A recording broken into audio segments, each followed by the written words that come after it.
Rival House Network.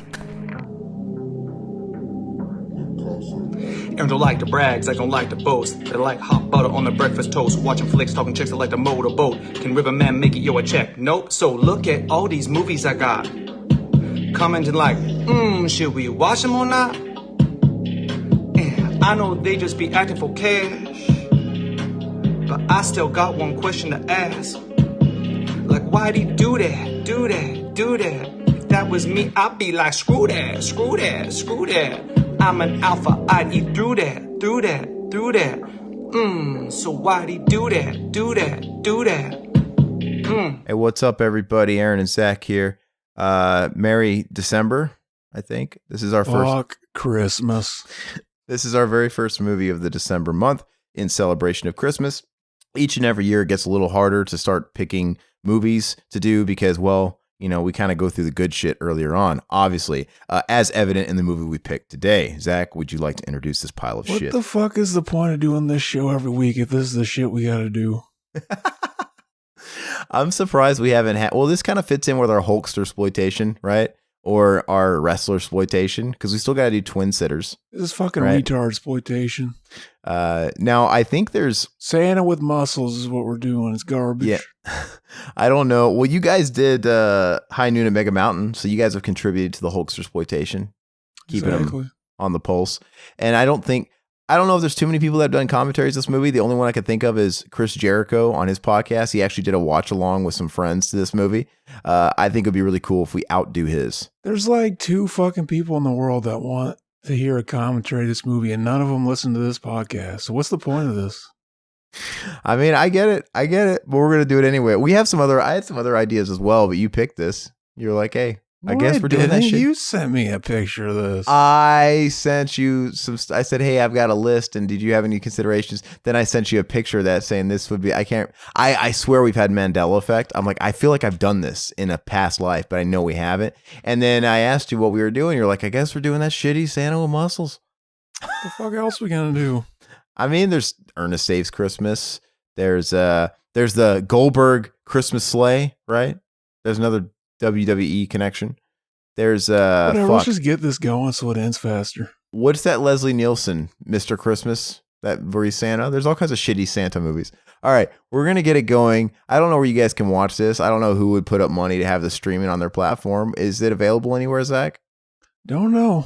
It reeks of YouTube movie. Like you can just stream it for free, but hopefully you guys can find it. We're gonna go ahead and get started in 3, 2, 1, play. We got a fucking VHS rip that just opens up with a shot of the house. Hit entertainment. This stupid fucking kid being a fucking idiot talking. This movie features some 70s show alumni. It's got Mila Kunis and it's got the guy who played Bob. Sure. Yeah, it does on that 70s show. Sure it does. Sure they're in that. Never watched it. You've never seen it? Nope. You didn't bother watch? I've never seen it either. I've just seen clips online and shit like that. So this one wasn't worth you watching in advance?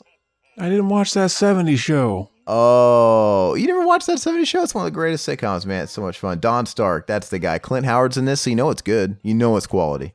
Clint Howard, like everybody knows Clint Howard as that weird looking fucking guy with the fucking teeth and the everything. But like, it's harder, like people tend to forget, like he has to wake up every day, look in the mirror and see Clint Howard. Like we only see him on shitty movies.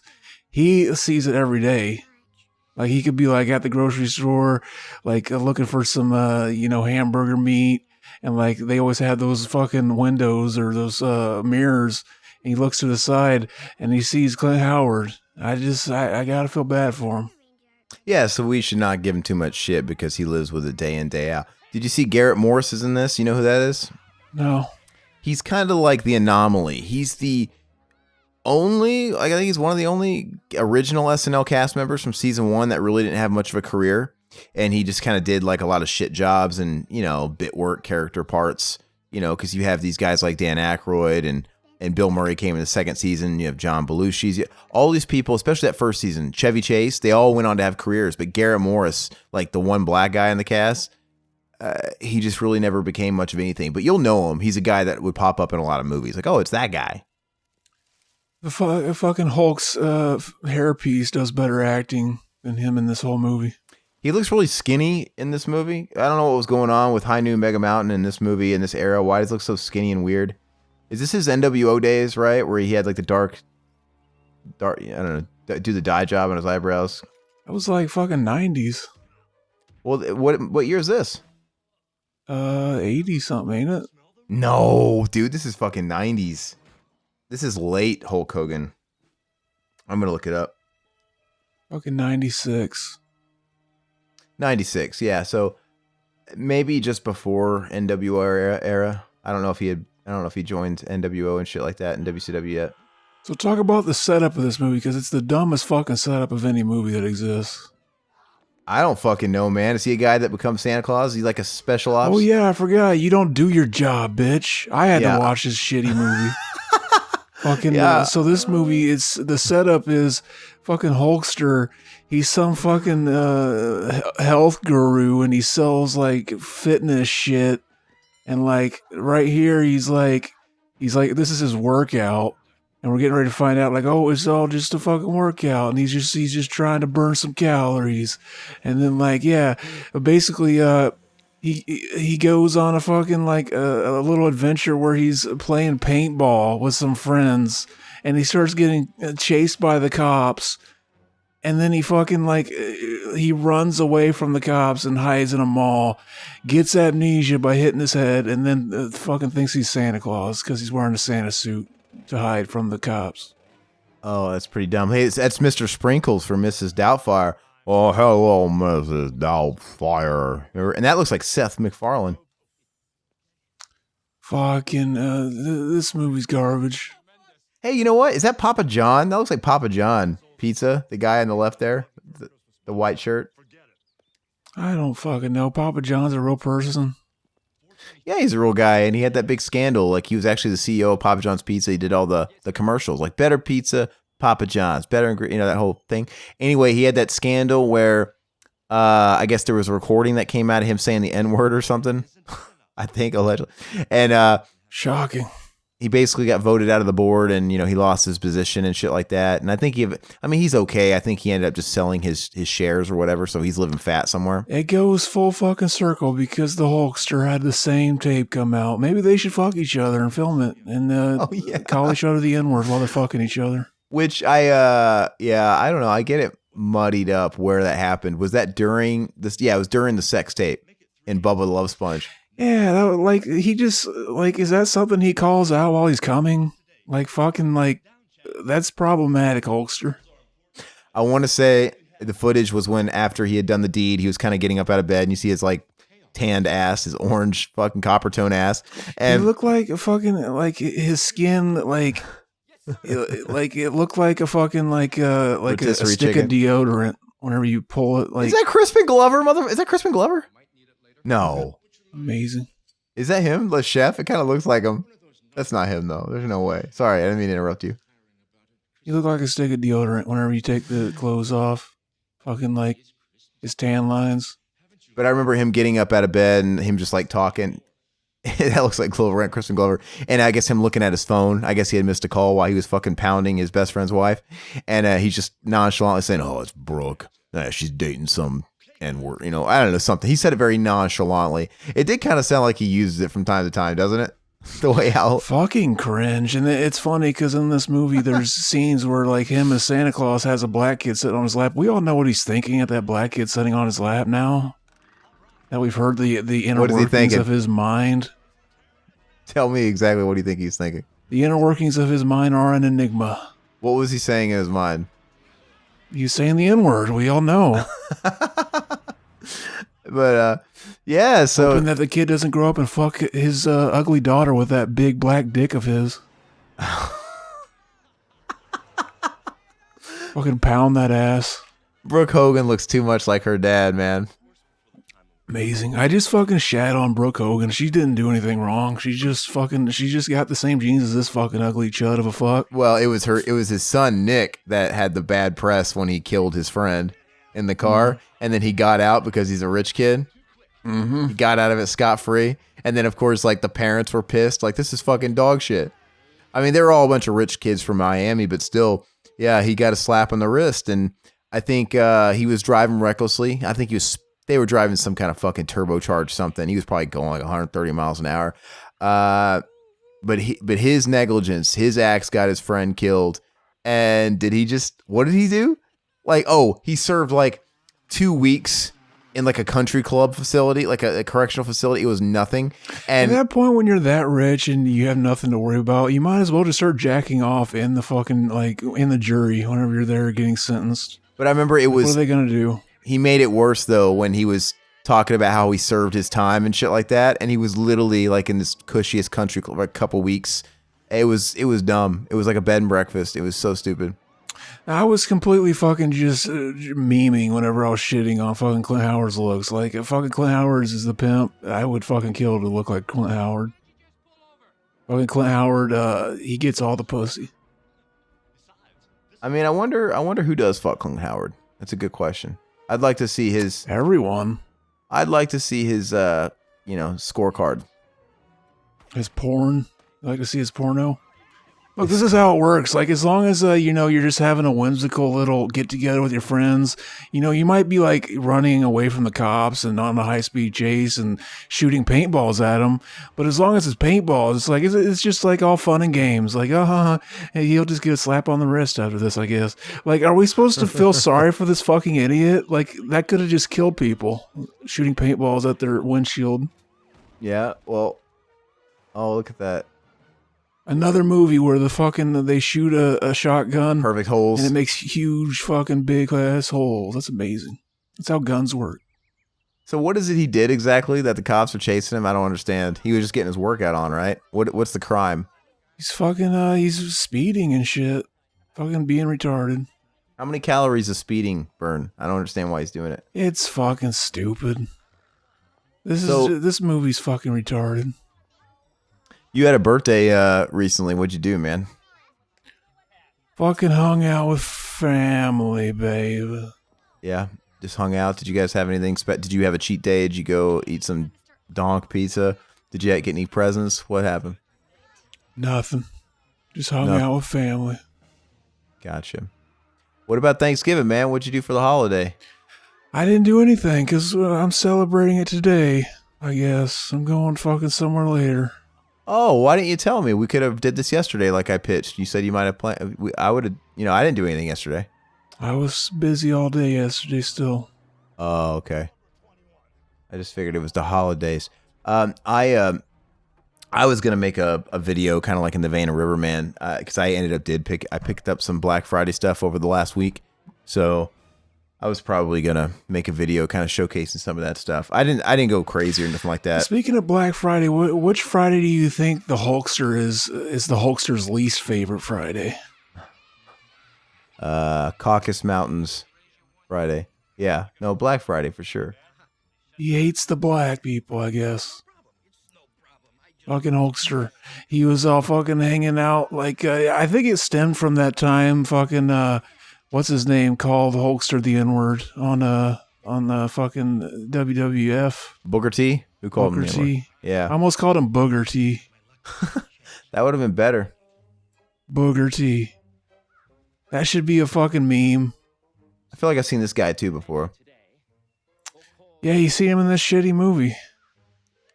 Mila Kunis is in this movie. Why? Yeah, when she was a wee one, because she was like a kid and she didn't. That just proves that like you just kind of you start out rock bottom and fail upwards. That was AKA Macaulay Culkin's beard. Mila Kunis? Yeah, we all know he loves the cock. I thought fucking the Kunis. Thought she had a pussy. Thought she's a woman. I know, but I'm just saying he's awfully flamboyant, and he dated Mila Kunis for years, and it was always so awkward because if he didn't have any arm candy around him, you would think he was gay, but he could just be flamboyant. Hey, Ed Begley Jr., he'll do anything for money. I would fuck him for money. But you know what though? He broke up with Mila Kunis, and now he's with that washed-up Disney star Brenda Song, that Asian. She was on Sweet Life of Zack and Cody. Remember the rich Asian girl? I didn't watch it at that time. Well, I was too old too, but I remember, and she was in the Social Network. I think she gave head to like Mark Zucker, Andrew Garfield in the shower stall, and she was his woman. Amazing. She's pretty hot. I mean, like I said, if he's gonna, I mean, he keeps good company, so whatever.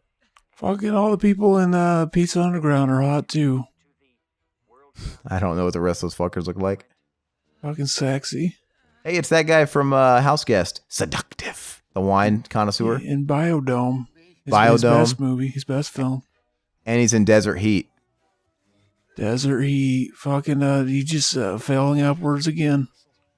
Starting out with this great film. Sand with Muscles. Kind of looks like a low rent John Cusack right there. Look at this guy. This is so funny. He's got teeth sticking out. He looks like low rent Dr. No. Loomis. He looks like fucking the character that George Costanza played in Blank Man. Oh, yeah. Was he in a wheelchair in that movie? He was. He's gonna kidnap Blank Man, put him in one of those fucking big telephone booths and fill it with water. And it's gonna be I always like watched Blank Man and thought like, I want to be in that telephone booth in the water. Because it's like, you're not underwater, but you are at the same time. It's like, because you get to look out of the glass and see the world around you. Cool. You ever have dreams where you're like in a house full of water swimming around? It's donk. No, I haven't. Beta. It's because you're too busy dreaming about naked men. I don't know why I said Loomis was, I guess he was in Thunderball, like Donald Pleasance. I don't know why I said Dr. No. That was the first James Bond movie. We talked over a scene where a fucking lady shows up and she just has the power to shoot lightning out of her hands for no reason. As you do. I mean, and that comes up later in the movie. One time. What are you having a traditional post Thanksgiving today, or what's up? Do you get together with Mac and his part of the family, or nah? He lives 4 hours away from me. That's close enough to make a road trip. I don't know. Not for me. Well, doesn't Mac always kind of do the traveling to you, typically? He hung out with his family on fucking Wednesday. Are you guys having a big feast, or is it just like a close knit? You gonna break the COVID rules? I don't fucking know. I didn't fucking ask how big the feast is gonna be. I'm saying, are you following guidelines? Is this gonna be you and your immediate family, or are you gonna invite everybody? Immediate family. Yeah, you gonna have that fucking cranberry sauce that looks like the can when you pour it out? I'm gonna eat a big cherry cheesecake. A whole cherry cheesecake? Hell yes. I used to do that. I used to like treat myself at Thanksgiving, and I would eat a whole fucking cheesecake. I wouldn't let up. I would, whatever I wanted to eat, man. I eat a whole fucking pecan pie, whole cheesecake, whatever I want. I love pecan pie. That's the shit, man. Fucking, I decided like I'm gonna go under the name Kid COVID for about 5 years, and then like after that, I'm gonna be like old dirty bastard and just change my name to Big Cherry Cheesecake. Okay, that looked like Joey Buttafucko up there. Hell yeah! But no, did you fuck him? No. What was I gonna say? No, but to me that's my vibe, dude. I love pie. I think cakes. I could live without cake. I can cakes and pies, smiley pies till we drop. That was I love the fucking pie. Tasmanian devil just spun up in here and yelled pie into the mic and spun back out. But legit, there's no bad pie though. I think every pie is good pie. I mean, pecan's my favorite, but I even like pumpkin pie, cherry pie, apple pie, lemon meringue You're pie. A beta. I don't like pie. I like cheesecake. Cheesecake's good too, but cheesecake, you can't eat as much of it. It's so rich. But cheesecake's great too, man. I love it. I haven't had fucking rich. I haven't had any real sugar, any sweets in 4 months. So I've been pretty hard. I've been pretty hardcore on being a beta, getting rid of the COVID, setbacks and shit like that. I've been hard on it, man. Been on my Fitness Pal app. I've been hitting the gym like I should 5 times a week. Been watching my fucking macros. And I'll be your pal and I'll fit this dick in your mouth. That too. How many calories it got? As long as it fits in, man. My threshold. Yeah, how many calories are in semen? That's a good question. I wonder if anybody's actually measuring. How do you determine calories? How do they know? How do they know like a tablespoon of Miracle Whip Light has 20 calories? How do they know this? They have to measure that. Yeah, I don't know. But what's in it? Like, how do they determine that? It can't be 100% accurate. Do they light it on fire and they look at like a blue flame? Like, how do they know what's in a calorie? I get it. A calorie is just a unit of energy, but how do they determine how many units of energy are in that? They science it up. They science it up. So in this part, like he just hit his head. He's in the Santa suit. He was running away from the people trying to find him, the cops. And he just fell into like one of the Santa Claus elves that works at the mall, who just so happened to have been told by the fucking the manager, like, oh yeah, go find someone to play Santa, or else what are the odds? He falls into his lap, and this motherfucker tried to steal, like he stole his wallet, and he was looking through it, and like, yeah, he realized, oh, this is that rich guy that does the fucking fitness shit. And so, like, yeah, he's got his cards and shit. He's got it, but he still becomes like a sidekick in the movie.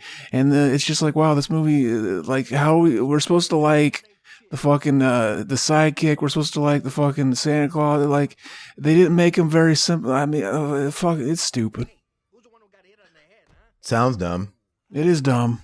This movie's shit, man. I want to keep talking about other shit. Did you get anything for Black Friday? Any like movies or anything? I didn't. I bought some shirts. You did? Where do you buy your shirts? I got them from Death Wish store. Death Wish store. Like the Death Wish Records. Oh, okay. All right. I got all the I'm gonna get, and that's why I was waiting for one last thing to come in the mail before I made my video. But I made one more impulse buy today, so I won't get it in time. But I went ahead and bought that Omen collection, that Scream Factory, because it's real cheap today. Dog. $24 and change, and it's got all 5 movies, unfortunately. But it's a nice, pretty box. All 5 movies. There's 4 movies. They include the remake. Oh. Yeah. The remake ain't bad. It's just the same fucking movie. It's shot for shot, yeah. They added some like after the fact. It's basically because they must have looked at the calendar and realized there was a 6606 coming up, and like, what can we remake? Oh, look, we know what he's thinking. We need that scene from the movie, fucking Jingle All the Way, where the fucking Santa Claus looks at him and goes, I know what you're thinking. That's exactly what I thought of. There are way too many black people here. Yeah. Exactly. That's how he talks to the whole movie, too. He's fucking a terrible actor. Which is funny because all wrestling is acting in the long run. Besides, like, the physical shit. Yeah, you think they'd be better. You think most wrestlers would be better actors, right? I can't imagine, like, ironically being as fucking shitty an actor as Hulk is in the movies. Like, I couldn't even try to, like, be this wooden reading a line. What's your name, little girl? Because, like, the idea of acting is, it's like, okay, I gotta say this like I would say it, but I'm still playing a character, so I'm not playing myself, but I gotta sound natural. And, like, I can't imagine, like, how many times do you think they had to redo that take because his hairpiece kept coming off? A lot. He never changes his timbre, though, right? Exactly. You look really beautiful today, little girl. Yeah. Fucking creepy shit. You think he's pulling the Epstein Express with these kids? I mean, it's one thing that we're calling him a racist. I don't want to sit there and just slander him and call him a, I will. Look, you can see the thing in his back. Like he had like something, a harness in his back. Like you could see the setup if you were looking in the right place. Because he was going to pick the kid up. Yeah. See, look, funny. he's trying to rip off the main character. He keeps going to the fucking, over here to the ATM to try to get money. Like somehow it's got like technology that didn't exist yet, and it's asking for a fingernail or thumbprint. Yeah, they write that shit in just to serve their fucking shitty script. Is that low rent Hugh Jackman that had a baby with John Cusack? Hopefully. Hey, look, the bad guys. One of them's wearing a Dare t-shirt. That's how you know he's hardcore. He wants to keep the kids off drugs, but he's still a criminal. Yeah. I've told this story before, but my original Dare officer committed suicide. How'd you do? Yeah, it's really weird. I mean, he couldn't live another day without drugs, I guess. He realized life was shit. Does Dare exist still? I don't know, and I'm kidding about that, obviously, but it's just weird when you think about it, too. It's like, I mean, he obviously had other issues, but... He could have used some fucking drugs. He could have used some... It's terrible. Some antidepressants. That little Asian girl looked like Susie from We Sing. Oh, yeah. Maybe it's the same person. But then again, Hulk Hogan would say they all look like Susie from We Sing, right? That's what Hulk would say. Anarchy, his shirts say. One of them likes Dare, one of them likes Anarchy. How about two? See, this is what one of the, there's like 2 scenes in the movie where he like fights bad guys, and this is one of them. So we've had 3 by my count wrestlers that have played Santa. Hulk Hogan, Santa with muscles. Technically, you had Big Show play the Santa and Jingle All the Way, and you've got Goldberg in Santa's Sleigh or whatever it is. Cringe. Are we gonna do that movie too? We don't have to. Fucking, I've never seen that movie, so we might as well. Yeah, I figured it'd be fun. There's all these shitty Santa movies we could do. I can't believe we've never done Ernest Saves Christmas. Because I don't like that movie that much, but it's not this bad. It's not one of the best Ernest movies, but it as a movie, it's still a decent movie. I'd still say it's like a 5 out of 10. Yeah, so we could do that. I don't know why, because I love Christmas movies, and it creates such an easy vehicle to make a good movie. Like, it gives you so much to work with, and somehow they made one of the least best mainstream Ernest movies. I don't know.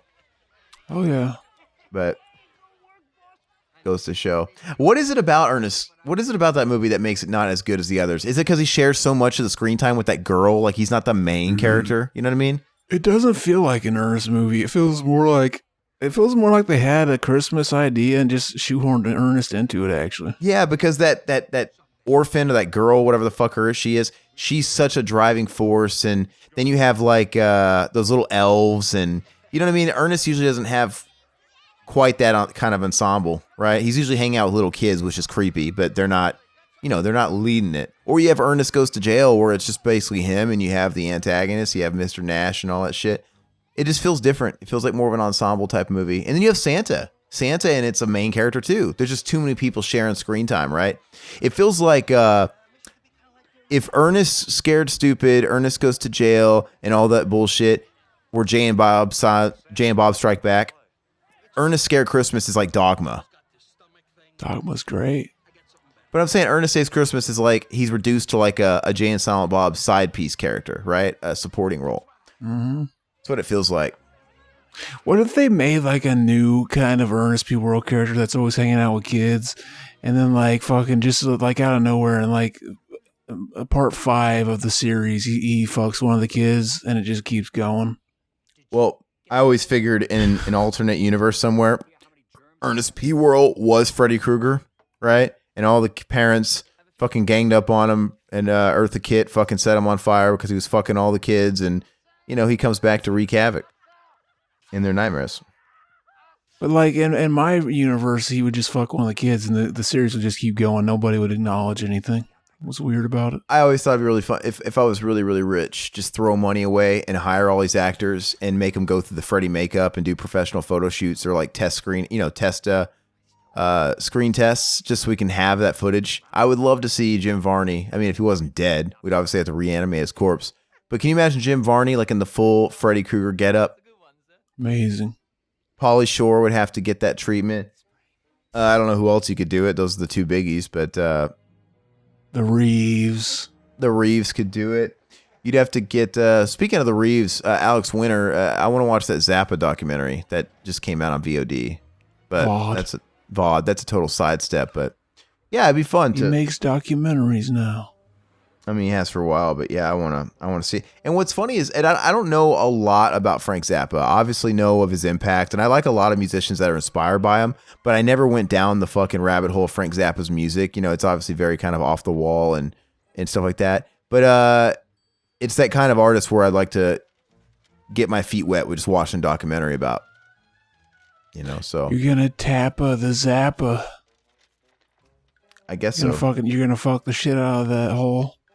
I don't know what website. I have a feeling it's from all that election bullshit, like when you put in your information in the registry. But ever since the election, ever since like the week of the election, I've been getting these nonstop texts from various spam numbers. Like I can't just delete it and block the number because they keep coming up through different numbers, and it always like has a link, and it's from manofsex.com. I'm like, amazing. What the fuck is this, man? Man of Sex. I can't get rid of them. I'm a man of sex. Then they keep wanting to spam me with lifetime subscriptions to Rosetta Stoned, like I'm a fucking idiot. They want to teach me to read. Yeah. Amazing. Fucking that's the good shit. They get you high. It's the fucking marijuana dispensary that's next to Aaron. You should open up a store called Rosetta Stoned. Yeah, sure. I'll do that. Do it. I've thought about opening up a business, though, seriously. I wish I could come up with a solid enough idea that made me confident enough to go into business for myself. I just gave you one. Well, yeah. Dude, everybody's going to... Hey, look, they're Antifa. They're pulling down statues. Well, now we've legalized weed in Arizona, medical marijuana, so it's like there's going to be all kinds of businesses popping up for that. Only medical? Now. I don't know. I guess I'm not a pot smoker, so I don't know the ins and outs. I don't know if it's like they approved it for medical card stuff, or maybe they approved it for in-home domestic use, you know? I don't really know. I don't know. Approved it for medical. Welcome to fucking 1993. What the fuck? Well, you know what? I don't fucking know. Maybe it's like a domestic use. Like you can use it in your home, or you're allowed to have like an ounce on you. I don't smoke pot, so I don't give a shit that much about it. All I know is I voted for it because I just make it legal, tax it. It's fine. But you know, there's going to be all kinds of businesses popping up, just like they do, that are going to get into that market. So why would you want to enter that? Unless you added something new to it. You can't just say, hey, we're going to be a head shop. You gotta sell something else too, like waffles, chicken and waffles, and pot. They make fucking pot Stroop waffles. Do they? I hear they're dank. They get you high as fuck. Hey, there's Garrett Morris, the black guy right there. I never come back. That's Garrett Morris. You know, you've seen him everywhere, right? No. We all know what Hulk's thinking about him. He just had to shake his hand. You think he had to like instantly say cut and then he grabbed the sanitizer? Wipes it off and shit, putting it in his pocket, trying to wipe it on the fabric. But I feel bad for Garrett Morris, man. I wonder if he's like, man, out of that like 6 or 7 original cast members, I'm the only one that never became like a leading man or lady. I don't recognize him. What's he from? I mean, he's always been a character actor. He was on the original cast first season of SNL with Chevy Chase and Dan Aykroyd. But I'm saying he's the one that didn't become a leading actor or actress. This is probably the movie that did it.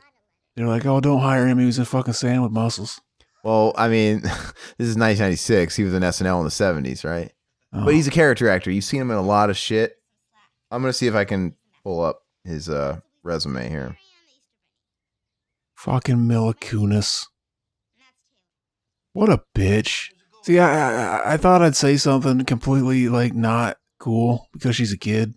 Like, yeah, I like it. Well, it's funny. She got her role on that 70s show and she lied about her age. So everybody on that show, I think, was like 18. But she lied and she was actually 14 in the first season. And so this whole first season, she's a 14-year-old and, you know, she's making out with Michael Kelso and shit like that, you know, Ashton Kutcher and shit like that. But I don't remember when they found out how old she was, but they're so on top of their shit. Well, it's just like, what's her fucking Tracy Lords, right? When she entered the porn industry, all she had to do was lie about her age. You think that there would be some fucking things in line to stop that? I'm sure it became more strict as it went because, you know, when Tracy Lords was doing porn, it was still relatively early into the explosion. We're talking about the 80s when, you know, it became all corporate. So, I mean, all that shit, it's just like the rubbers. They didn't have to wear condoms either until AIDS became a thing. Then it's like, oh, okay, you have to come across the hurdle first before they put in measures for protection. But yeah, there was no fucking condoms at first. And so Tracy Lords, she entered the industry. She just lied about her. I think she was 14. She just lied about her age. Amazing. And they didn't find out until she was finally of age. And they pretty much took all her old films off production line because they were deemed child porn. But I mean, that's not, I'm sure they're out there, right? I'm sure you find the videos fucking online if you wanted to. But I'm saying like the damage was done. And it blows me away that nobody makes a big deal about that. And she went on to try and have a mainstream acting career and shit like that. And she even had an album. She came out with an album in the 90s and it was total electro, like 90s house music. And she had that one song, I think it was Control, on the Mortal Kombat soundtrack, right? Her song's playing when Liu Kang's fighting Reptile. She should revive her career today and do a collabo with that singer Lord. There you go. Which is really Randy Marsh from South Park. Yeah, that's funny. I've seen that arc. They call themselves the Lords of Salem. Garrett Morse. He was on Martin. He played on the show Martin as Stan Winters. Ma and damn Gina. He was on the Jamie Foxx show. He played Junior King, like he was the guy at the hotel. He's on every episode. So he did a lot of shit like that. He was on sitcoms, filmography. What's the best sitcom ever? He was in The Stuff. Oh yeah. The best sitcom ever is probably sitcom. Fuck, that's tough. Seinfeld. I mean, that's easy. Seinfeld. Oh yeah. Yeah, that's it. Yeah, so he was in Coneheads, right? He had a small. What's better though, Seinfeld or Curb Your Enthusiasm? Well, the thing is Seinfeld did everything first, and Curb Your Enthusiasm kind of explored ideas that it upped the ante a little bit. I have to say Seinfeld just because it was the first. I say Curb. Curb is great. And he keeps it fresh somehow, but he has no restrictions as far as censorship. But I don't know, man. Seinfeld just has too much of a pedigree and too much of a history and it's too much quotability. But I think Curb has ran just as long as Seinfeld at this point. How many seasons of Curb do we have? Did it match 9, or is it 8? 10 now. Oh, so it's went on longer. I got the new season, and it's stupid because the last one came out, they didn't have it on Blu-ray because it's like, oh, none of the other seasons are on Blu-ray, so it's like we'll just put it out on DVD, but we're giving you the fucking the voodoo code for the HD version, and so I got it, and then the new one came out, and it's just a DVD again. I got it, and there's no Blu-ray there's no HD code. Lame. Betas. Did you, so what's your opinion? Do you think Larry David, I mean, he can take as much time as he needs to given the current climate, but do you think he's going to tackle the COVID shit, or is that going to be just no, we're not even going to touch that, everybody's sick of it whenever they make a new season? I don't know. The way he takes time. If they're shooting it during it, they'll have to acknowledge it, yeah. Oh, were they shooting it during it? I don't know. Well, I was thinking if he takes as much time as he wants between seasons, if we're going to have a few years, maybe it'll time it to where it's okay. I don't know, but I wonder if anybody's going to acknowledge it, if it's going to get an influx of, viral outbreak fucking movies and content. I hope not. So at this point in the movie, he's hanging out at this fucking orphanage, which what Zach does. Exactly. And basically there's an evil that scientist guy who's a fucking germaphobe. He wants to buy out this orphanage so he can, because he wants the money, because underneath the orphanage is a mine of crystals. It's really fucking dumb. But I'm going to let my dog in because I can hear her scratching at the door real quick. I'll be back. All right, go for it. I'm going to go ahead and start pulling up questions. It feels like forever since Zach and I have recorded. I know that's not the case, but I think we got a little ahead, I think. So I think we got some comments built up. And this is just the kind of shitty movie where we're going to have to start reading the comments and read every comment, and we'll really have conversations around that because this movie's fucking trash, man. Which is a damn shame because I really do like Mr. Nanny. I think Mr. Nanny is a good movie. It's so bad, it's good. Hulk couldn't strike lightning twice. Let me see here. Oh, that's right. So the thing is we haven't done a BTM in a while because we did Cinema Enema. That's what I'm thinking about. All right, Zach's pissing.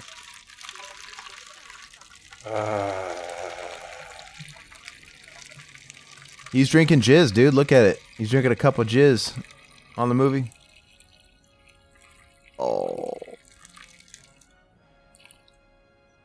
That's a long one, man. I think you piss so much because you drink sugar-free shit, that sugar substitute, aspartame shit. Water. You just drink water? Yeah. You don't drink Clear American? and shit like that. Yeah, I do that too. Yeah, that shit makes you piss a lot. Anything with a sugar substitute goes right through you. So anybody watching the movie was probably just wondering why the fuck is it playing the theme from 2001: A Space Odyssey while he's drinking milk? That's fucking gay. Well, if you remember, he stole his credit cards and fucking he couldn't get into them because like the fingerprint thing. But now, after we've all forgot about it because it was stupid, he's basically like excited because he left a fingerprint on that cup. Fucking stupid. But now he's gonna try it. He's gonna be like, somehow he's gonna FBI fucking reverse take the fingerprint off and then use it to get into the credit card, but then the credit card says, no, we want your left thumbprint. This is the right. It's fucking stupid. But anyway, what were you talking about while I was gone? Oh, I was just talking about how this is exactly the kind of shitty movie. Hey, it's that guy, Mr. Kimball. Are you all right? From Kindergarten Cop. And I was just talking about how it's been a while because we recorded Cinema Enema last time that we haven't read comments. And this is exactly the kind of movie that we love having a lot of comments for because it's, we don't really actually want to talk about the movie because it's a piece of shit. Check this out. She fucking gave him a new look. She fucking sewed his Santa outfit to be more muscle friendly so he can show off his arms. And he goes, where'd you learn how to do this? And she said, Mega Man. And she pulled out a comic book. That means in this universe, Mega Man is a comic book hero and he sews. She learned how to sew from a comic book. Well, fucking stupid. I'm pretty sure she meant she was designing it off the Mega Man character. But obviously, don't make excuses for this stupid fucking movie. Whoever wrote this script clearly didn't know Mega Man as a video game character existed, and they were just trying to think of a generic superhero name that didn't exist. Exactly. Obviously. You think Hulk hates Asian people too because he's come in contact with a few minorities that aren't even black? Probably hates everybody. Probably. We can assume. I mean, his entire family is like fucking Aryan race blonde. His wife too. Fucking blonde hair, blue eyes. His wife. I can't remember if I'm thinking of his wife or the fucking Dog the Bounty Hunter, but his wife looks like the wrestler from the movie The Wrestler. Oh, that's Dog's wife. Okay. Dude, Beth. Well, she passed away, R.I.P. She passed away a handful of years ago. But man, did she have some humongous fucking juggernaut tits. Some big fat milkies. Some big fat milkies. Some tig old bitties, man. He had a great time with those, man. So, exactly. Yeah, she did. Well, he kind of looked like Mickey Rourke in The Wrestler, too. It's like they went to the same salon. Which is funny because I was just thinking about Mickey Rourke last night and I was reading an article. I think we need to have a legit Rourke exploitation or eventually have a Cinema Enema where we just talk about Mickey Rourke. Like that would be like a choice of mine because he's so fascinating because there's nobody in Hollywood that's fucked his own career up like Mickey Rourke. And the fact that he made a comeback and then squandered it again. Right? Exactly. He's so fucking fascinating because Mickey Rourke, he was like this critical darling, is Pope of Greenwich Village, diner. He had a lot of fucking roles going for him. And then he walked away from acting. Well, he had burned so many bridges. He was notoriously difficult to work with. Like he had pissed off every fucking director, every producer, everybody, every agent, casting agent in the fucking business because he was notoriously difficult to work with. And he even owns up to this. He's like, and he left the biz anyway, and he went to go pursue boxing. And to his credit, he kind of had a successful boxing career in terms of like numbers, like wins to losses. He was never like a huge fighter, but he was doing well at it. I think he was still like an amateur. I don't know if he had too many pro, whatever. But anyway, and then he started doing acting again. He fucked up his face from getting beat the shit out of doing boxing. And he got a lot of botched plastic surgery. He was doing a lot of shit work. And he was fucking Hollywood cancer. And then obviously Aronofsky comes in. He had been on a roll for a couple of years, right? He had gotten Sin City. He was in that Tony Scott movie Domino. And then it all built up to Aronofsky casting The Wrestler, where he had the Oscar nod and he won the Golden Globe. And it was like the resurgence. Right after that, he got fucking Iron Man 2 and shit like that. And then he just started doing the same shit again, where he was taking every fucking lame project that went his way, and he burned out again, and I don't know what it is. And he started shit talking everybody. He got a job with Marvel. He was big on The Wrestler. They handed him a Marvel movie, and he instantly started shitting on Marvel. Once again, going back to his old ways. That's what he was doing.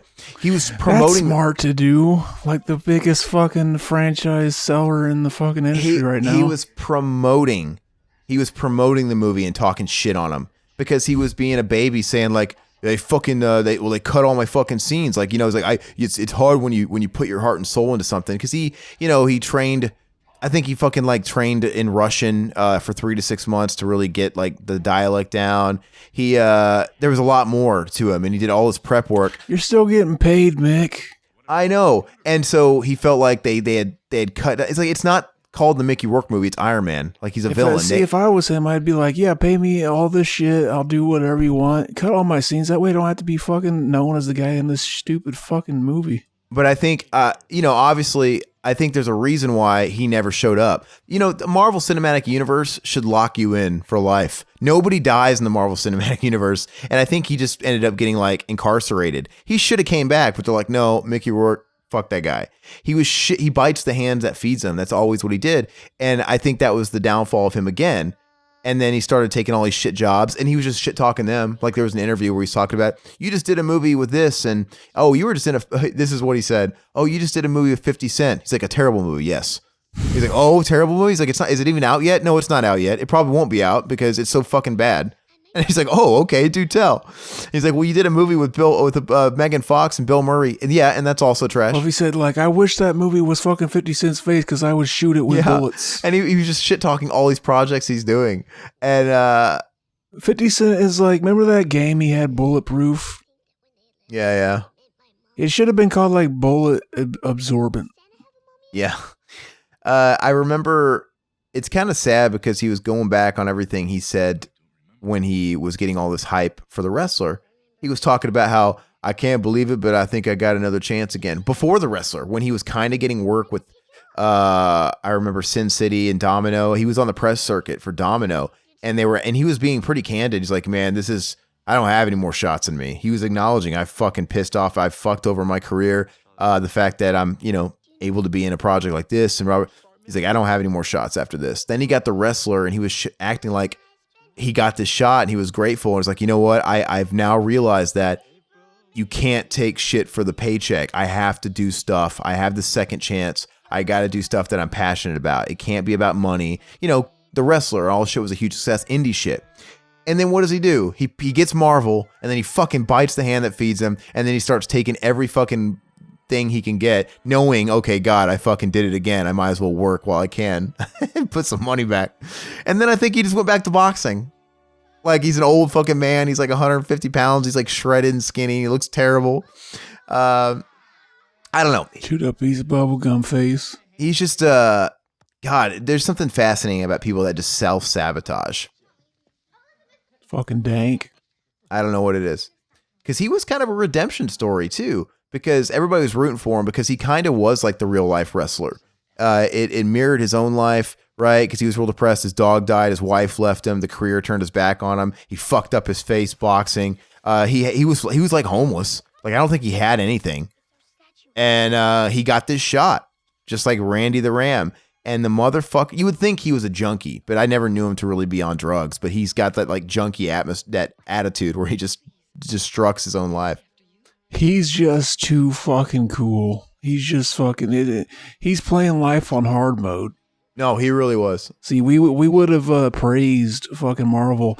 We would have been playing life on easy mode. He's adamant to play it on hard mode, I think. Well, and it's a shame, man, because like that just speaks to how much talent I think he really had. Because who gets that many chances and fucks it up over and over again? Because he's great, man. I love Mickey Rourke. In his performances, and but he's not even the same guy. You don't even look at the guy that was in The Wrestler, and you even associate it with the same guy that was in Angel Heart or all those movies from the 80s. He doesn't, or in the early 90s. He doesn't even feel like the same guy. But whatever. That should be a more in-depth conversation sometime. Exactly. This guy was in a commercial in the 90s. It's like an Eggo commercial, and I can't quite remember. or Burger King commercial. I think it was a Burger King commercial. You know, their movie's fucking terrible if you're recognizing people from commercials. I know like he was fucking Burger he was King. in a '90s Burger King commercial. So he's like, "Oh, busted by the king!" Like he was the king. I think some like stoners were stealing his sandwiches. I don't fucking know. Maybe promoting Sneak King. No, that came later. So he's the guy that hides in the fucking bushes in Sneak King. He's the king. Sneak King came later, but look at That shot was amazing. That was really weird. It's always really gaudy when you see like that clearly slowed down shot. Like okay. Reverse. Yeah. And then oh my goodness. Cringe. Speaking of I've been working on something. Me and Randall were determined to film something pretty low budget in the wake of the current world events. And I'm about ready to start a first draft. I've been outlining it the last month. I got it pretty solid, and I wish Matt could act because there is one fucking character in this that I could see Mac in. I wish you could act too. Amazing. But I have a feeling you couldn't play serious. Oh yeah. And it's funny because this one guy, I'm kind of he's kind of a spaz, and he's kind of this guy that's just complaining a lot and kind of like, and I'm like, this sounds like Mac. Hell yeah. You know, and he's kind of a crook, right? I'm like, Mac's got that fucking face tattoo. He clearly is into fucking no good. He's got a face tattoo, right? Exactly. Who's gonna trust him to be an upstanding fucking Samaritan? He's got a face tattoo. Write a script about a SoundCloud rapper. There you go. Oh yeah. He saves all that extra time of makeup coming in an hour or two early to get that shit applied. He's already got it. Exactly. Yeah. You still got to tell him the hour or two early though, otherwise he'll show up too late. That movie, man. So that movie that Randall did, that I wrote a draft for, and then fucking he ended up having to rewrite it, and then came out. It finally got purchased. Like it just went through fucking hell and back, especially with the COVID. But someone just finally purchased it, so he'll end up getting some money back. It's gonna ultimately be like a fucking wash, you know, because of everything that's going on. He's gonna lose money on it, but at least it's gonna get out there. Someone purchased it for North American, Europe, and parts of South America or Turkish market, like some of the Middle East. So whatever, some finality to that. Technically, I'm in it. Technically, I do some voice work on it. That's all I got to do on it. Is that the Catherine Isabel one? Yeah. Donk. It's just I think it's like a lot of shit, man. You get in the indie world, man, you have a lot of film casualties, and they end up sitting for 2 years or whatever. And you know, pretty much just the thing that fucked them was because of the obviously the what's going on with the pandemic shit. All the fucking festivals and shit changed, altered, or they went they either closed, they canceled, or they went like fucking all online. You know, it's not like a real film festival. And I think it just sabotaged everything. And even the production was super sabotaged. It was super just fucked up. Even the movie itself, it's not as good as it should have been. Like I watched it. I watched the final thing, and even he's like, man, I've seen firsthand what happens along the way that can fuck something up, especially with the editing. You know? So but I'm looking forward to it hitting streaming or something, so in VOD, so I can actually like watch it again, like and purchase it or whatever. But so right about now is about whenever you're looking at you're pressing the display button on your remote, trying to see like, okay, this is wrapping up now, right? And then you realize, oh shit, it's in the middle of the movie. Why does that always happen? Every time you're watching a shitty movie, like it's always like, okay, it's not going by as fast. Yeah, it's like this is almost over, right? And you look at it's always right in the middle. I feel like this movie should be fucking 78 minutes long, and yet it's an hour. I think an hour and 33 is too long. Amazing. I feel like I think it's about 15 minutes too long. About 42 minutes too long. An hour and a half too long. Exactly. All right, so let's watch. Let's go and read some comments. Like I said, this is what the comments are really good for. Shitty pieces of fucking dirt like this. This movie's amazing. On the Deep End podcast that you and I did about, we were talking about weaponizing outrage culture and James Gunn back when all that shit was happening, and he got fired and ultimately rehired. This is old. Remember, he got fired and they just turned around and kissed his ass. Like Marvel fired James Gunn because of a 10-year-old tweet that he had since apologized for. And the tweets were funny. Like, let's not lie. And so they fired him. But then DC just gave him a job to direct a reboot of Suicide Squad, and then Marvel came crawling back, and now he's actually in a better situation. How'd that happen? Now because he got poached from DC because Marvel was being bitches about it. So now he's got both. He's got a DC movie and he's got Guardians of the Galaxy 3. It didn't even slow down production. So it's like that should teach you a lesson that everybody make better jokes on Twitter. You come out on top. Exactly. It's another thing too. There's this guy I listen to. If you like gaming podcasts, he's got the biggest PlayStation podcast in the world. Colin Moriarty. He originally was an IGN. Then he started his own business with some IGN people called Kind of Funny. And then he left that business he started because of a tweet during all this all the same shit. He had a tweet and it was the most harmless thing in the world. It was on like International Women's Day, right? And he literally just said, as he describes it, an Al Bundy joke. I just put on Twitter, International Women's Day. Finally, it was finally some peace and quiet. # International Women's Day. It was harmless. It was nothing. And then he got such backlash for that he had to leave his own company and shit like that. And they were trying to cancel him, but it turned out good for him too, because he had so much support. He had the largest Patreon. He still has over 10,000 Patreon supporters. And now he runs his own podcast and his own sole business. He's got a couple employees and he makes more money he's ever made. And he was on Joe Rogan twice because of it. So it's like people trying to cancel you is like the best thing that can happen to you. It seems like it just made him more successful. Right. So if anything teaches you guys, make fun of women. Pedophilia is a plus. Pedophilia jokes.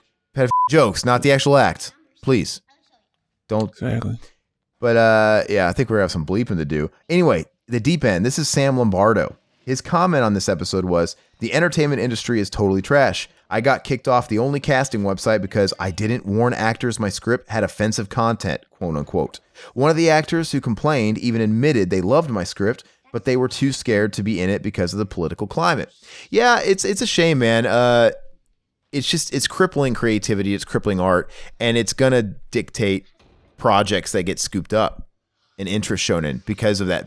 But is not the best art and the shit that changes the game and shakes shit up, the stuff that's, edgy in a good way, right? Right? They're like not making art. Shouldn't you be ruffling feathers? Shouldn't it be lifting veils and being like that? That's, I don't know. Think about it.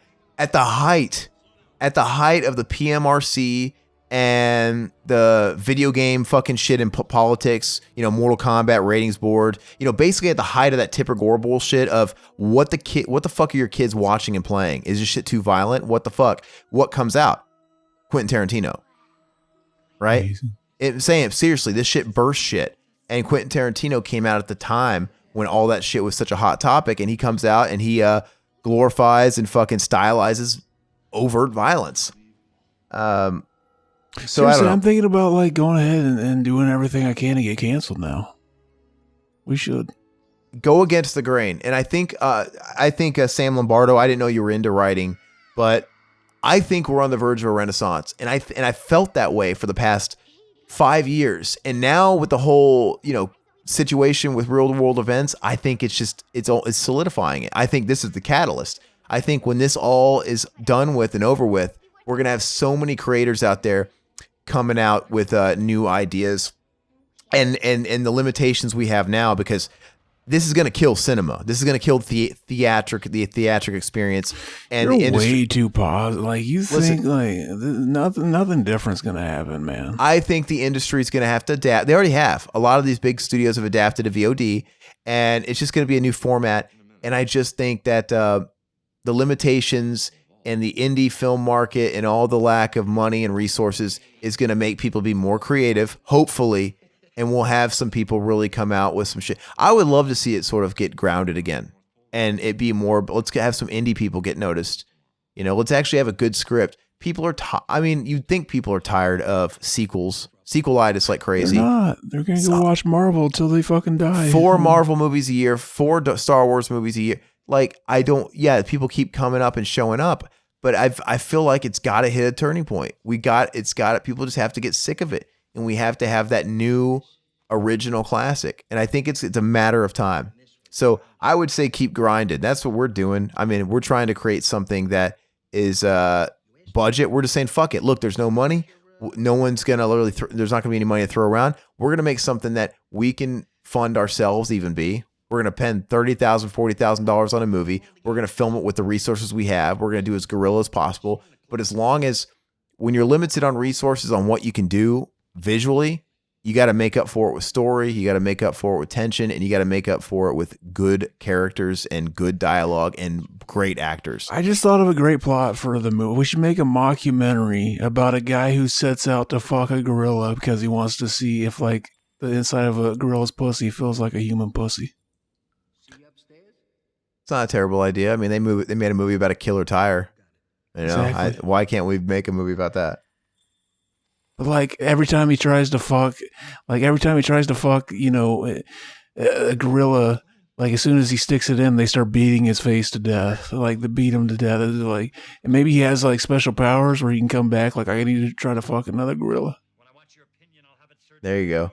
Is that Elf in a Rambo's fucking tunnels? Rambo 5? Exactly. This movie's stupid. Yeah, it is dumb. On the Crow commentary, Maxwell Unash, our boy, he says YouTube can recognize blackface. What if you're just a dark-skinned man with unfortunately red lips?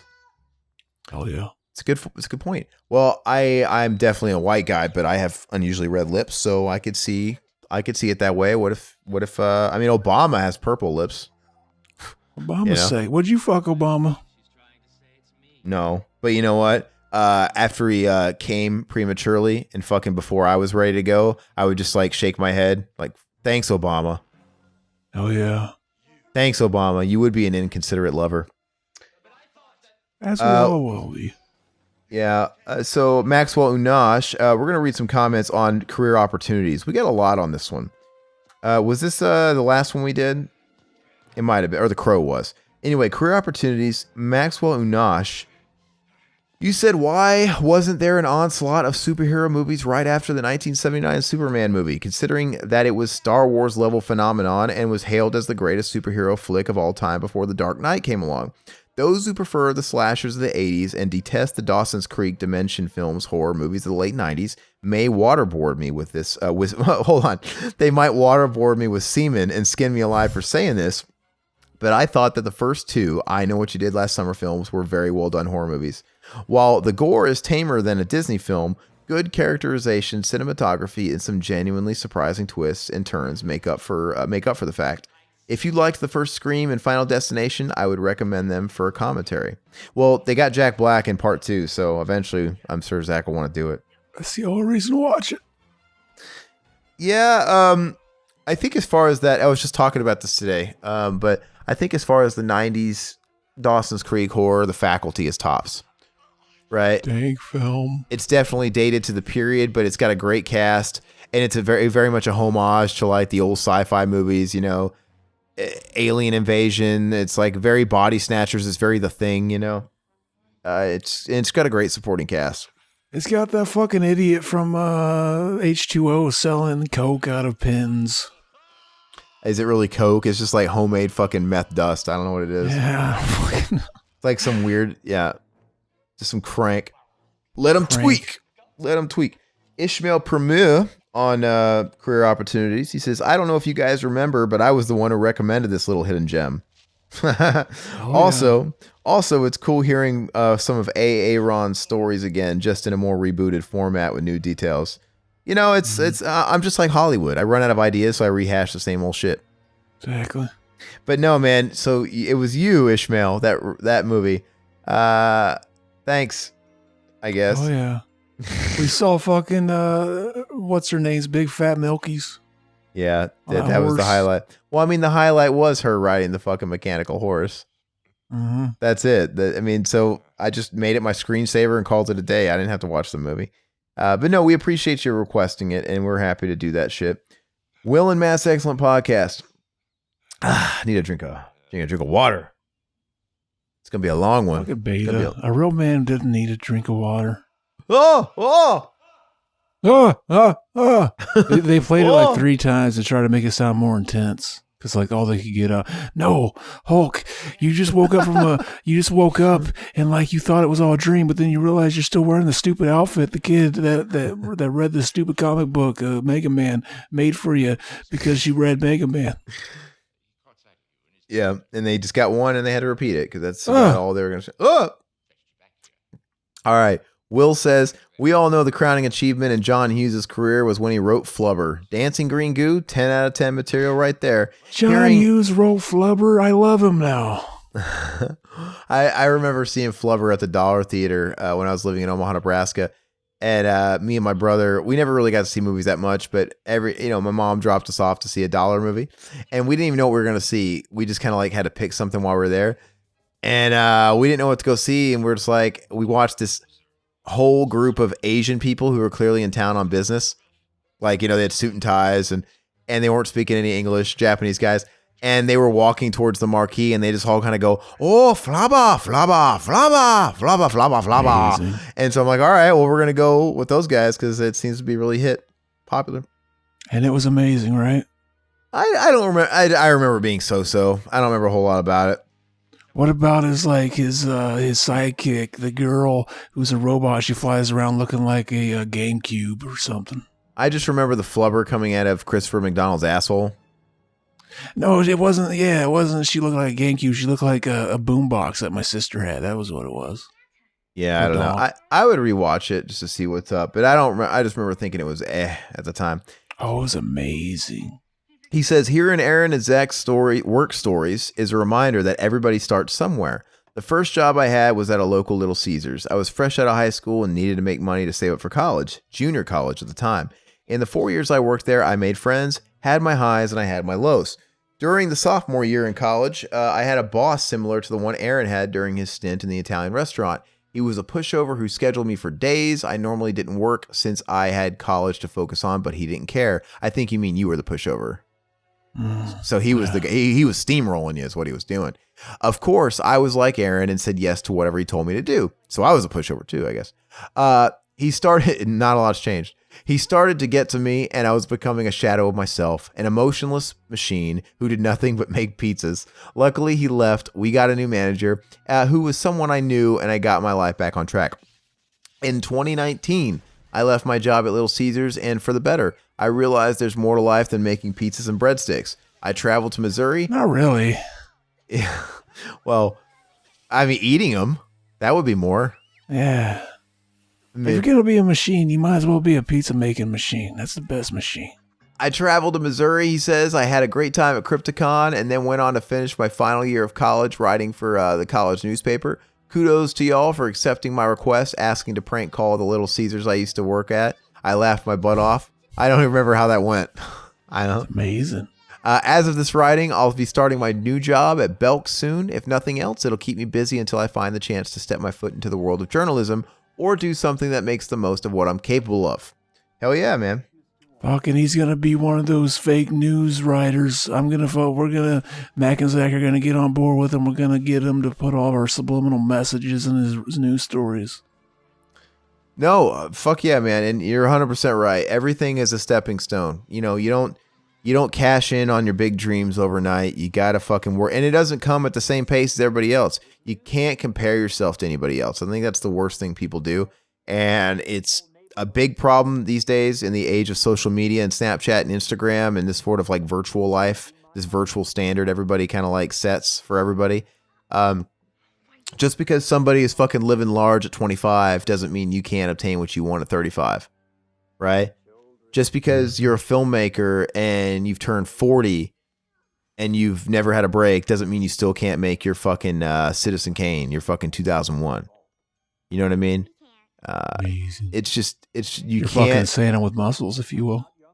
Yeah. Well, you just can't compare yourself to other people. I think if you just kind of always keep that perspective and stay in your lane and not worry about what everybody else is doing and you keep at it, I think you're going to have some degree of success. I mean, I just think it's impossible to completely fail in life if you do that. But career opportunities continuing. Sam Lombardo.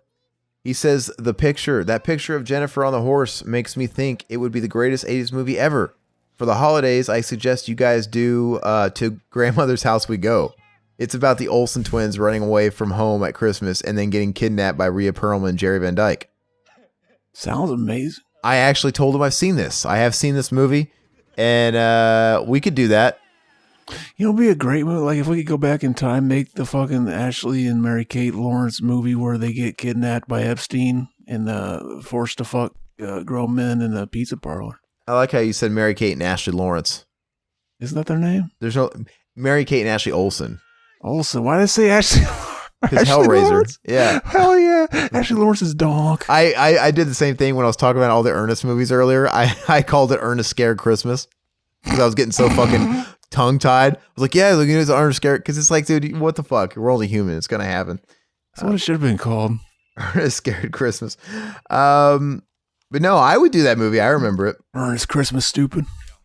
I remember to grandmother's house we go. I'm all about doing stupid shit. We're obviously doing that this week. Career opportunities. Our boy David Capper. He says, not sold on this movie at all. I remember when it came out, I didn't want to have anything to do with it, and low key still don't. So I tuned in this week for the conversation hangout session only, which was great. Funny how you guys had internet problems due to a thunderstorm as predicted in the treatment for the comment section 2. Hashtag shared universe. That was his movie pitch. Aaron, by Vancouver standards, your daddy knows best stories from childhood are absolutely traumatizing. So the CBC here in Canada had turned your stories into a miniseries called Aaron's Song, a 6-episode season of a young man's triumph to understand his emotionally distant, heavy-handed father and redefine the maturity of their relationship through the harshness of a northern Alberta winter. Okay? It was, he says, parentheses, it was filmed in Canada for tax incentives and will air on Canadian Netflix, aka Nutflix. I always thought someone should come out with Nutflix, the porno streaming service. Oh, yeah. A final fun Frank Whaley film fact, he says. Frank has played Lee Harvey Oswald, the alleged assassin of JFK, twice in separate films. JFK, more of a cameo. He was in JFK, more of a cameo. The biopic of Lee's wife, Marina Oswald, made for TV. And I'm convinced I saw him play Oswald one other time in an old TV appearance in Outer Limits or something small like that. Good session. He did. It actually goes full circle because, like, believe it or not, because Mac and Zach are the Illuminati and shit, we were, like, it was David Capper who actually killed Kennedy because, like, we were patching in, like, he was listening on his headset and we were patching in his newest song, David Capper, and he was playing his solo and it fucking made Kennedy's head explode. So we set up Lee Harvey Oswald to take the fall for that, just to save David Capper. I'm actually going to jump way ahead because David Capper added another comment to the same video like a week later. So I'm going to jump way ahead and I'll go back. But he says also, one other thing. Another member of the BTM army commented that I would make a great crow due to my long hair, smoldering half Asian good looks, and penchant for carrying around a guitar. Yes, all those things may be true, but let's unpack this idea. Any sort of makeup or grease paint makes me break out instantly. Also, most of my guitars are road-weary acoustics that I rescued from pawn shops or thrift stores. And instead of playing screaming guitar solos, I'm usual to learning unplugged Beyonce covers, like every half Filipino guy on YouTube. So in closing, I'd be a pimple-faced wannabe R&B singer with a shitty look Yamaha knockoff. That's not the crow. That sounds like the crap. Thanks for the commenter for the votes for the vote. Thank you to the commenter for the votes of confidence, though. That actually would be a great crow. Like, that's basically the crow's target audience. Yeah, man. And David Capper, once again, very humble as usual. Let's see. Salute your shorts. Zeke the Plumber commentary. Black Samurai 7. I think that's a new commenter. Hulk definitely doesn't like that guy. He says, do the Renegade Virus episode of Are You Afraid of the Dark? Which one's that? The one with the fucking midget that's painted silver. I mentioned that once. All right, so we'll have to keep that. I'll take a screenshot. He's not a midget. He's a knee-high PI. Yeah, how anti-PC of you, man? Exactly. We don't say That's midgets. what I was saying. We got to call them knee-high PIs because private investigators, that's a good occupation. There's a lot of money in that. The Crow commentary. Christopher Trigena, another new commenter, I believe. He says, fun fact. Did you know the body double of Brandon Lee was the director of John Wick? I did not. Hell yes. That's some fucking dank-ass trivia. That's good. You should be doing our job. We should have you on because we should have had something cool like that to say. Exactly. All I could say was Shelly over and over again. Beta. Career opportunities. Adrian Mendoza, the Omega himself. He says, great episode. Appreciate you guys finishing this episode through all of the blackouts you had. I guess I can relate to the protagonist. I am definitely a slacker, mostly afraid of failing and therefore not wanting to move up career-wise. Even though I get early access through Patreon, I like to check these episodes out also on Hump Day. Well, we thank you, man. That's double support. So everybody should be like Adrian. Support us on Patreon and fucking check out the videos when they go on YouTube for everybody else. Adrian's a fucking pimp. Yep. Patreon.com/Revival House Network. No, dude, I agree with you, man. I can relate. I understand how everybody comes from when I have a brother that I would say is like that. He's super talented. He's super. We just saw the police force shoot a fucking a rocket at a fucking car. The police officers have rocket launchers. Yeah, it's dumb. No, I have a brother that's really smart. I think he's really brilliant, actually. He's really, really good with computers, and he can code and build. But I feel like he's always been afraid to fail because he's never quite really takes any risks or gambles and really tries to move further up in a career that he should be in. And, and to each their own, man. Some people are very happy just sort of working a 9-to-5, working a job that's not really their passion, maybe keeping those passions as a hobby. What makes me happy isn't going to make the next person happy, right? Like maybe he's totally fine doing what he's doing. But I can't help but feel sometimes it's like he's afraid to fail at something. Right? And if you don't try certain things, you can't disappoint anybody, right? But and I understand that fear, and it's just I think everybody deals with that fear. It's just some people choose to go left or go right. Some people choose to, stay in a place of comfort, and some people choose to fucking risk it and try and go for gold, man. I mean, there's possible consequences to that. Like you could fall on your face, but you know what they say, man, you got to play to win. So if there's something, this movie is still happening. Yeah, I don't know, Adrian. So you're probably not looking for advice, but I'd say whatever you want to do, man, just do it. If you're happy doing what you do now, embrace that. But if there's something in your heart that you want to do that you could do a good job at, dude, what's the fucking worst that could happen?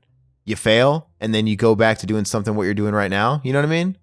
What's the worst? The worst that could happen is you could end up homeless and die homeless. No, man, because I'm saying like if you're somebody that's working a job that maybe you view as a dead end job or like just something you use to pay the bills, and you're not really going after what you really want to do because you're scared. I mean, what's the worst that can happen if you go after the thing you're really passionate about? You fail, and what? You can always fall back on making pizzas or delivering fucking sandwiches or fucking working at the factory. You know what I mean? Like those jobs are pretty. I mean, I know unemployment's an issue, but you know what I mean? For lack of a better explanation, they're interchangeable. They're replaceable, right? You only live once. Before we know it, we'll all be dead. We'll all be fucking 90. God willing, we'll be 90. And then we'll be looking back on our deathbeds like, oh God, I should have tried that. I should have did that. I should have worked more. No one says that, right? That's the old thing, the old adage. Amazing. But yeah, we appreciate your fucking support, man. You are top tier fucking BTM army, as Capper deemed it. The BTM army, I like it. Were you gonna say something, Zach? He's an army general. There you go. The commander Mendoza. Exactly. All right. What else we got here? Riverman, the meme machine video, that fucking funny video Zach put up of Riverman fucking being classless and fucking Riverman should hang out with Hulk Hogan making fun of poor Seal like that. I'm sure Hulk Hogan fucking laughed at that hardcore somewhere. He's like, oh yeah, brother. Fuck that guy. It's funny because fucking Seal's got a weird face. He's got a weird thing on his face. And you know what? Seal looks like his father might be Clint Howard. Because he's kind of got a Clint Howard head and Clint Howard teeth. Foggy ass Chad. There you go. Clint Howard is the ultimate Chad. Maybe Seal is Freddy Krueger and he got burned in a fire because everybody thought he was doing bad things to children. He could be a decent Freddy Krueger. Yeah. He's halfway home already, right? I get it. Amazing. All right. Anyway, Witch King says, I think of this every time Kiss from a Rose plays on the radio. I do. Exactly. I will always think of it now. Fucking Tar Man singing it. Hell yeah, man. Okay, Zach, I posted. Did you see where I made a community post of our chat? I didn't. Okay, so when you were asking me if I wanted to join an impromptu episode of Mac and Zach, and I told you I had plans, and you started calling me like Cucky Romano and like all these different things.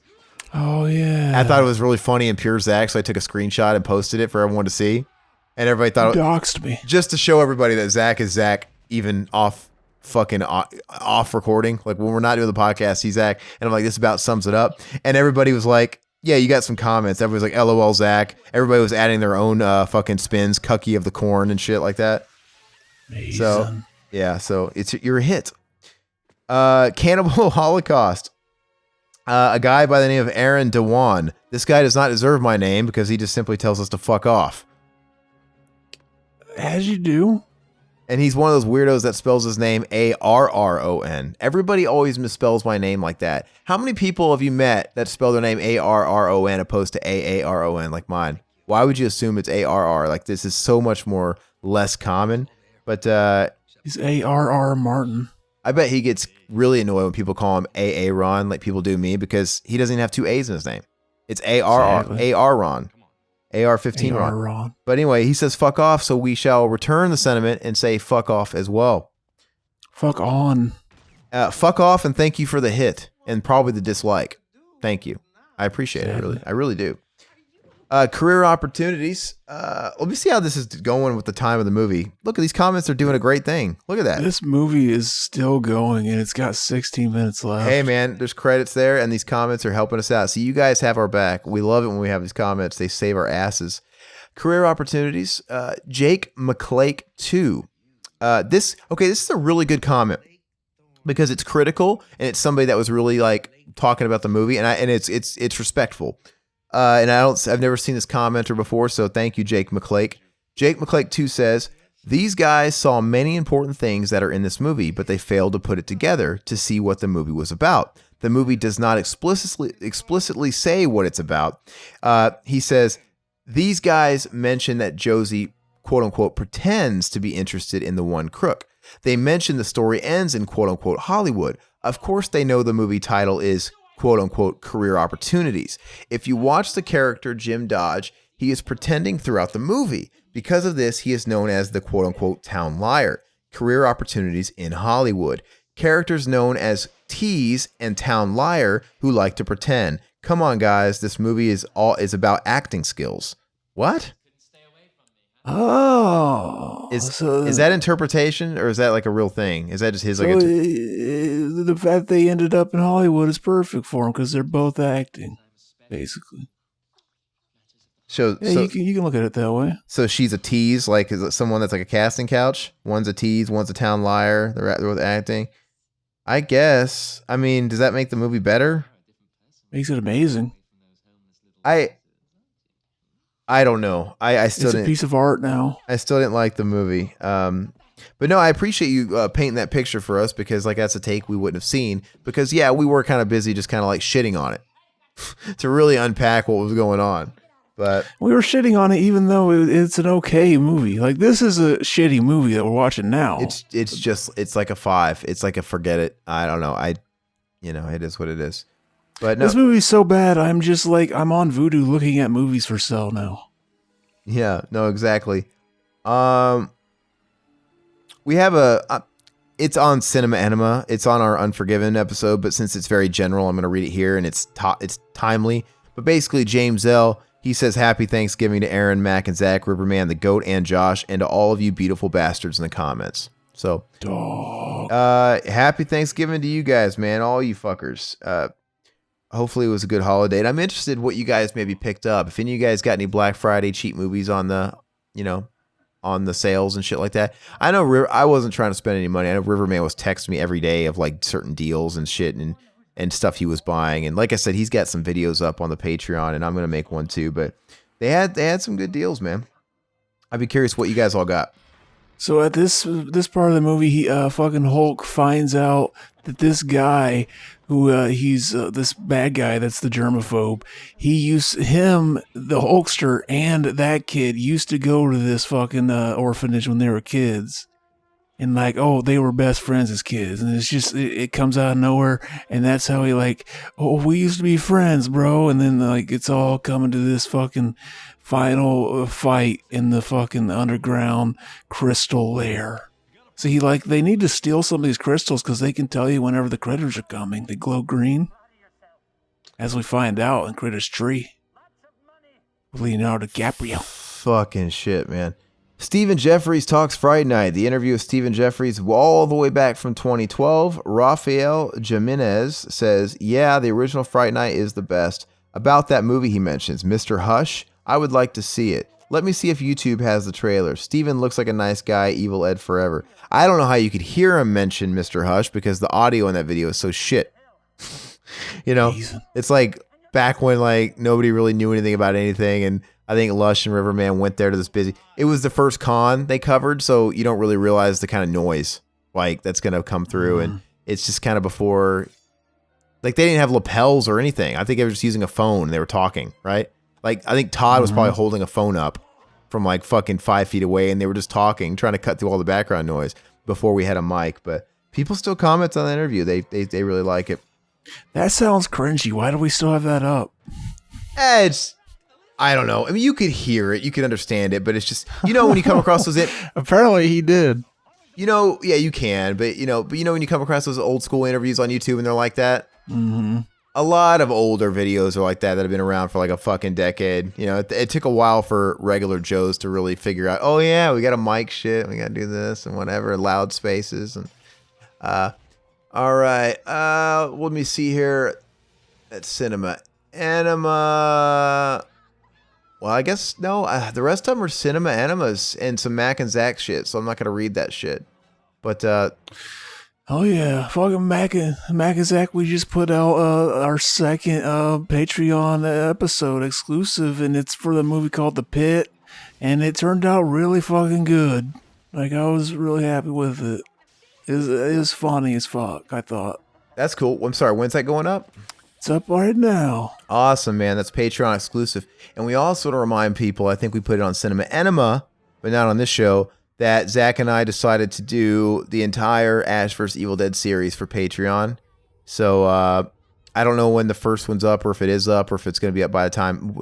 But basically, the first episode's up for everybody. We put that out a few weeks back. But going forward, we're going to start doing the whole series all the way through season 3, and those are going to be going up for Patreon. So, yeah, we thought they'd be fun to do, 30-minute little bursts, little special episodes.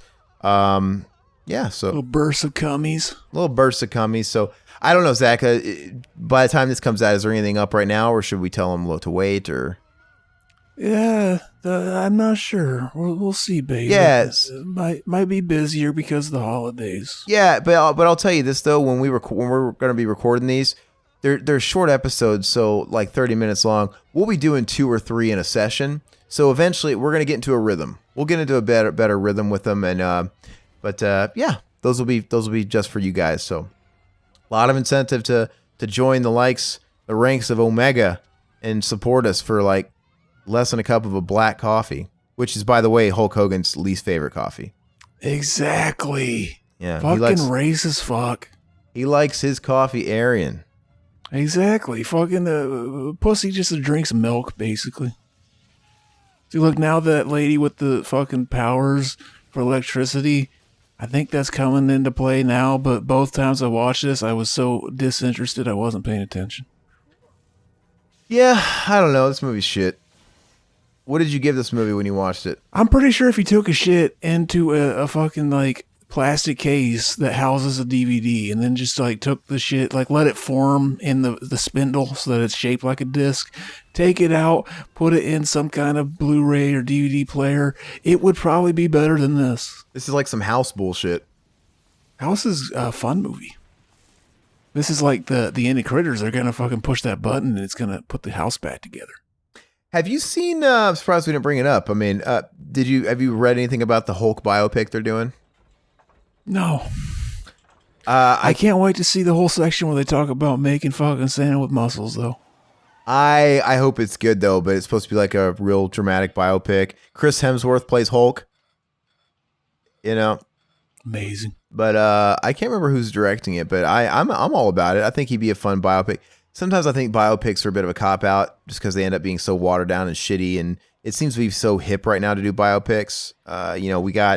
We obviously had the Freddie Mercury one that was so huge, and then they did the Elton John one the next year. Now they got Ziggy Stardust coming out, which, by the way, the Ziggy Stardust one, they somehow, I guess they didn't even use they don't have the music. They don't have the rights. I thought that was going to be a documentary about Bowie, not a fucking movie. Oh, I know. Hold on. I think there's an actual, because that Eddie Redmayne, that guy who played fucking Stephen Hawking, I think is playing it. Let me see. That's fucking lame. I'd rather just watch a documentary. Let me see if I can. You don't have to make their fucking life fit this stupid ass 3-act structure. No life is like this. Don't even try. I'm trying to see if I could find what it's called. I think it's just called Stardust. Maybe. Let me see. Yeah. So the movie's called Stardust. Singer David Bowie reinvents himself as Ziggy Stardust while touring America to promote his album, The Man Who Sold the World. Yeah, it's a movie made this year. But that's not even is that even the one? Mark Maron's in it. Started rock and roll biopic Suicide. Yeah, anyway, I don't know. I heard in an interview somewhere that they didn't even have like the movie, like the music, like the rights. They're not even using like I don't fucking know, but it's just so fucking in vogue to do all these biopics. We're getting them thrown at it. So whenever we don't have a Marvel movie or a Star Wars movie, a sequel to these big franchises, we're getting a biopic off of a really famous figure. So at least Hulk Hogan is a wrestler for once. It's not fucking a musician, but fucking the Lords of Chaos didn't have rights to the Mayhem music, but that made it better because Mayhem sucks. Yeah, like you'd be able to fucking differentiate what you're hearing anyway. Fucking amazing. Yeah, like would anybody really be able to? Only a purist would be like, "That's not fucking Mayhem." Exactly. I've tried listening to those early Mayhem records and the Burzum records. I couldn't fucking tell you what they sounded like. Exactly. If they played whatever and they told me it was Burzum especially, fucking trash, I'd be like, okay, yeah, that's Burzum, sure. It's like if you took a tape recorder and just put it in the fucking bathroom, press record, and then flush the toilet. You might be hearing a Mayhem record. I wish that movie would get a 4K release. I like it. Exactly. Do you have it on Blu-ray? I put it in my wish list for Blu-ray and it hasn't gone underneath $20 yet. Yeah, I'm not gonna pay that. I'd rather just get a digital at that point. Beta. It's gotta be cheaper, but fucking Arrow did put it out. I think it's a fucking over. I don't think it works in like region 1 though. Oh yeah, it's a just Euro thing. There's a lot. Oh, good. He said ho ho ho and threw the mask or threw the hat off, and you could look at his mouth and see he was still saying ho ho ho over and over again like an idiot. They just cut it out because they only took out the couple times that sounded. He can't even say ho ho ho believable. Yep. And then we get this really awkward looking fucking shot where it zooms in and then the credits roll, and everybody's like, "Finally, I can fucking turn this off." Yeah. And we're not even gonna wait for the credits to roll here. The movie's over. We're gonna do our closeout because we suffered enough. Today is Saturday? Today's not Black Friday, it's Saturday. But anyway, we kind of mentioned it earlier. If you guys are already on YouTube, man, thanks a lot. If you guys are first timers, make sure you guys are subscribing to our channel. Please like the video if you dig it. Take a 2 seconds, turn your head, push the like. That's going to help the algorithms. It really helps a lot. Nobody's going to like this video. It's for a fucking movie no one watches, a commentary no one wanted. Merry Christmas, everybody. But likewise, well then hit the dislike button then. I don't give a fuck. Whatever. If you guys are on podcast services, Apple Podcasts, Google Play, Stitcher, Spotify, same thing. Leave a 5-star rating if you feel so inclined. Anything like that's going to help the algorithms over there and help us get into the fucking presence of other people that would like our show. And, if you guys are on one and not the other, follow links, man. Head over from YouTube over there to Spotify or whatever and give us some love or vice versa. If you when got you said links, I pictured a bunch of Brendan Frasers in that weird stance he does on the cover. There you go. I appreciate that's good. And we mentioned it earlier, if you guys want to support us any extra, we do have a Patreon where, of course, you get all the episodes early, which is kind of a standard. You get now there is Mac and Zach episodes that are exclusive. I believe they're monthly. You got a couple up there now for Patreon users. As I said, Zach and I are going to start rolling out exclusive Patreon episodes of Ash vs. Evil Dead. We're going to do the whole series.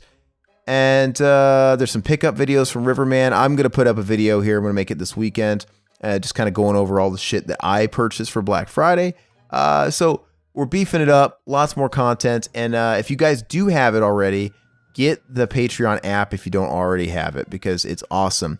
As soon as you guys message and comment or whatever, we'll respond right away. So I'm pretty good at it anyway. So it's a better direct link for us to communicate with you guys. So, and we've got more ideas along the way and shit that we're trying to cook up, but we're rolling, man. We're rolling. And lastly, if you guys wanted to support us in other ways, we have a Teespring.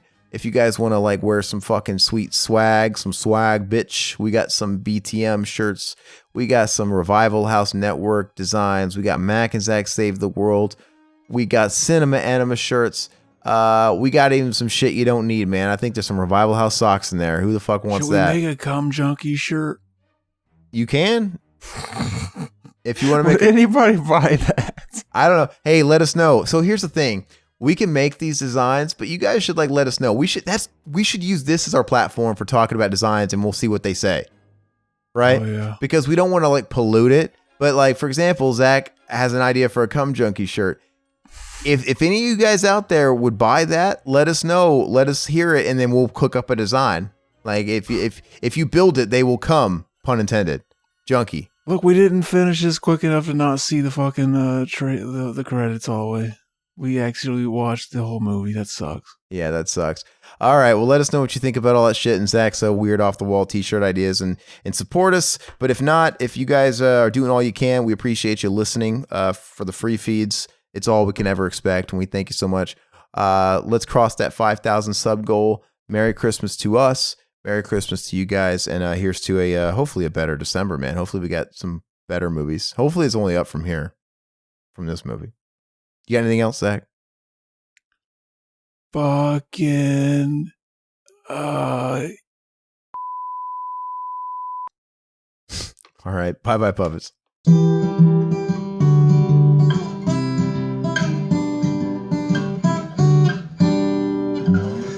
of the week at the Revival House. Next month's theme, you gotta figure it out. Italian zombies or Pauly Shore, a slasher with a knife and the girl next door, and 1 second in, get it all queued up and ready, hit play in 3, 2, 1. Bye bye puppets, Zach Pete and a solo cut band. Kunis, Cameron's loving, Josh Scott failed and Riverman's babe. Bye bye puppets.